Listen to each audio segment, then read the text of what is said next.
Welcome back to the lab, guys. I know it's been a while, as I said in my other video. If you haven't seen the update video, I kind of did a 2020 recap, just kind of give everybody what's up, what's been going on. Go ahead, and it should be somewhere around here. I'm not sure where I'll put it, but it'll be somewhere around here. I'll link to it. If you haven't watched that, this is the first video watching since I released it in 10 months. I'm happy to be back. So take a look at that one.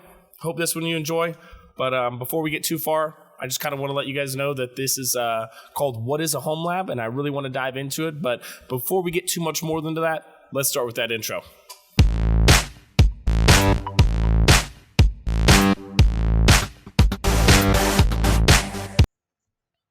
All right, guys. Now that we're back here in the lab, we can finally do some awesome, training and really start to get a feel for, some of the new stuff that's come out.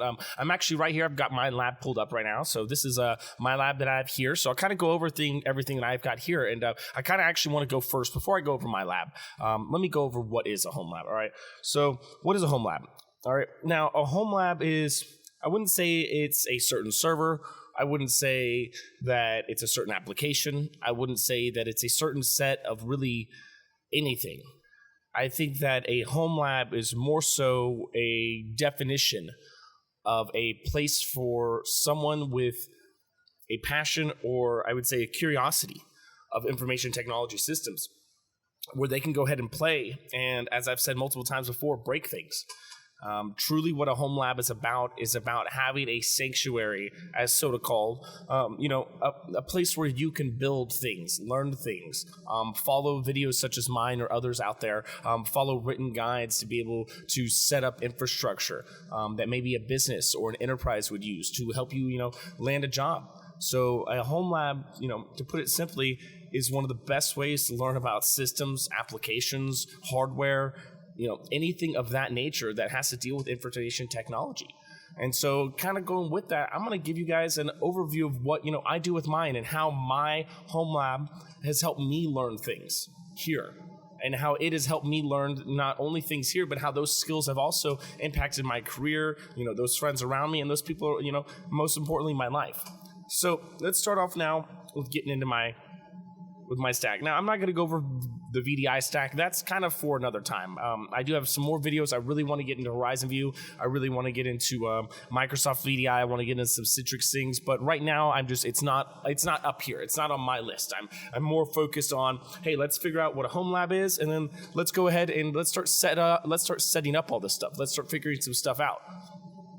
And so, with that being said, I'm excited to go ahead and actually move forward with going over my home lab that I don't think I've really done this in detail to help out those understand what it's done for me. So let's go ahead and let's look at my home lab. So I have 3 Dell R710s. All of these that were built, I want to say 2010 or 2011.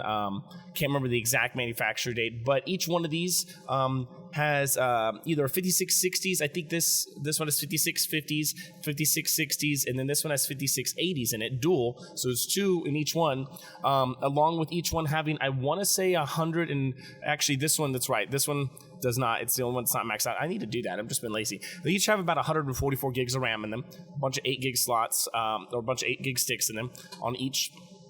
I'm trying to think here. I think there's 16. I can't remember off the top of my head. But there's 144 gigs in each one. Each one has dual 6-core processors, depending on. So this one's got 6 cores. This one's got 6 cores.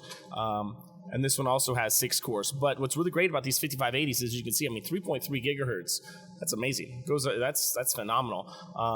Compared to these 5650s that are running at 2.6 and 2.7. But the whole point being, before I'm already nerding out. I'm already getting into the technical details, and that's not why we're here. We're trying to go over what is a home lab. So what is a home lab? All right, a home lab right here. This is my home lab. This is my cluster I've set up. I use VMware. I use ESXi.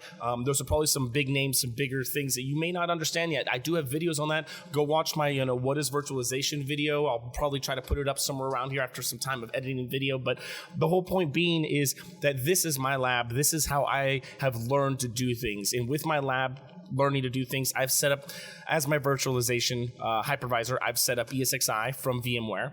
Inside of there, I'm running a ton of different Windows VMs. I've got my domain controllers. I have my file server. I have my DHCP server. I've got an Exchange server.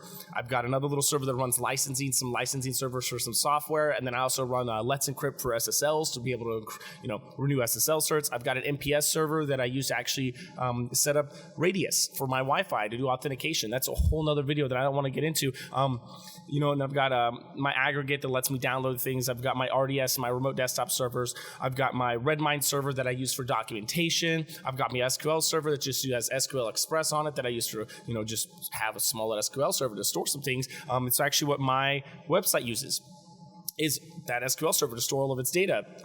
Further down, I have my Horizon View servers. I have my backup Veeam server. I have some servers down here for my channel that I run for Skyrim Together. I host about 40 Skyrim Together servers on these 3 that are running right here for people to play. But the whole point being is that over time, what I've done is I've kind of used a home lab to hone in all these skills. This is kind of culmination of what's happened, I would say, over the last 10 years of me starting, building, developing, and really getting an interest more so in the enterprise IT. And it really all started with a single machine. I started with a T410, a Dell T410. And I just made it a single hypervisor. It was a standalone, had a bunch of 1 terabyte drives in it that I put RAID 10 in. I used that for a while. I ended up getting a second T410.